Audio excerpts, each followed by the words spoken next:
Édouard Fies, bonjour. Bonjour. Vous êtes l'un des fondateurs d'une start-up azuréenne Exactement. qui s'appelle Navili et qui a développé une application qui est disponible bien sûr sur le store, le Google Store et l'Apple Store, qui est dédiée à la clientèle des plaisanciers, on peut dire de façon Exactement. globale.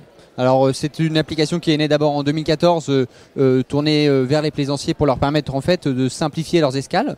Donc on est parti d'un premier constat qui est que le plaisancier, quand il sort du port, il a besoin d'aller à un endroit et le premier endroit qu'il va chercher, il va avoir deux solutions, soit les mouillages, soit les ports. Et donc on a commencé par les mouillages avec la possibilité de partager des informations sur les mouillages, notamment la sécurité, protection contre le vent et la houle, le type de fond, pour être sûr de ne pas avoir d'accident au mouillage. Et puis après, un caractère bien sûr touristique, la beauté du mouillage, l'attrait du mouillage avec des commentaires d'utilisateurs et des photos. Combien de téléchargements aujourd'hui ? Aujourd'hui, on a 15 000 utilisateurs.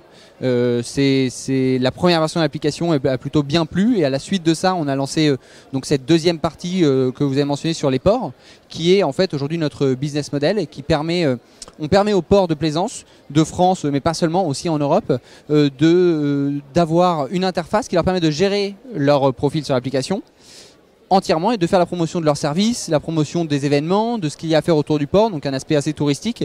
Et puis bien sûr, ça permet aux utilisateurs d'envoyer des demandes d'escale aux ports de plaisance. Donc c'est aujourd'hui un outil qui permet de mettre en lien et les ports de plaisance et les plaisanciers. Quel est votre business model ? Ça veut dire qu'aujourd'hui, la rémunération, c'est sur les téléchargements ? Non, on a une application qui est entièrement gratuite pour les plaisanciers. C'était une de nos volontés de base, c'était d'avoir un outil qui était gratuit pour les plaisanciers.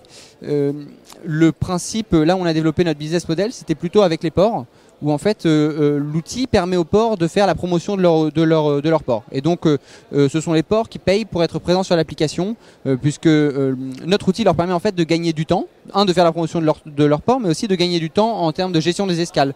Puisque aujourd'hui, un port, pour recevoir une demande d'escale, s'il n'utilise pas Navili, c'est des équipes qui doivent être au téléphone ou à la VHF ou à répondre aux mails.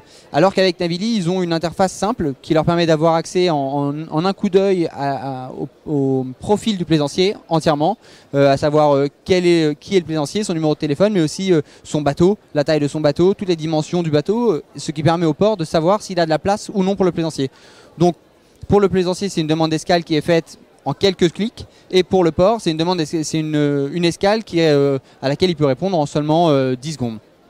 Qu'est-ce qui fait que vous êtes présent aujourd'hui à Innovative City, le salon de la ville intelligente ? Alors c'est la démarche que nous avons eue avec les ports, c'est d'améliorer le lien qu'il y a entre les ports et les plaisanciers. Ça fait des années que les ports évoluent d'une certaine manière et voient les plaisanciers un peu comme qui ne voient pas les plaisanciers mais qui ne voient que leurs bateaux. Et aujourd'hui, il y a une vraie évolution et qui a commencé d'ailleurs avec les ports de la CCI, qui est forte dans les ports de la CCI de Nice, qui est de remettre le plaisancier au centre du port, d'avoir une personnalité, d'humaniser un peu cette relation. Et aujourd'hui, grâce à Navili, on réussit à à remettre en contact le port et le plaisancier avec pas seulement des emails, mais aussi une discussion entre le port et le plaisancier. Quels sont les objectifs pour l'entreprise cette année ? Alors, notre objectif cette année, c'est d'arriver à une centaine de ports, de travailler avec une centaine de ports. Il faut savoir que l'année dernière, on a travaillé avec 20 ports seulement en France. Cette année, on va travailler avec une centaine de ports en France, en Italie et en Espagne. C'est pour nous un objectif l'objectif de se développer à l'international qui est très important, puisque on a une communauté déjà sur la Côte d'Azur qui est très internationale et qui est au centre. C'est un centre pour la Méditerranée très important en termes de navigation. Vous équipez combien de ports sur la Côte d'Azur actuellement ? C'est une bonne question. Je dirais qu'on équipe à peu près 25 ports sur la Côte d'Azur et une quarantaine en France. Donc on a une vraie présence sur la Côte d'Azur. Et après, on se développe beaucoup sur l'Italie et sur l'Espagne. En tant que dirigeant d'une start-up, c'est quoi la priorité du moment pour vous ? Alors la priorité, c'est le support de nos clients. On essaie d'être très très proche de nos clients. On a un chat dans l'application qui permet à nos clients de nous poser des questions en temps réel.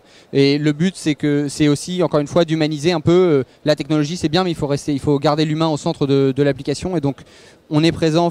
Vraiment, les clients peuvent nous parler à n'importe quelle heure du jour et de la nuit. J'ai envie de dire, en tant qu'entrepreneur, on est disponible même à minuit ou 1h du matin pour répondre aux clients. Très bien, on vous souhaite bon vent. Merci Édouard Fies. Merci beaucoup, bonne journée.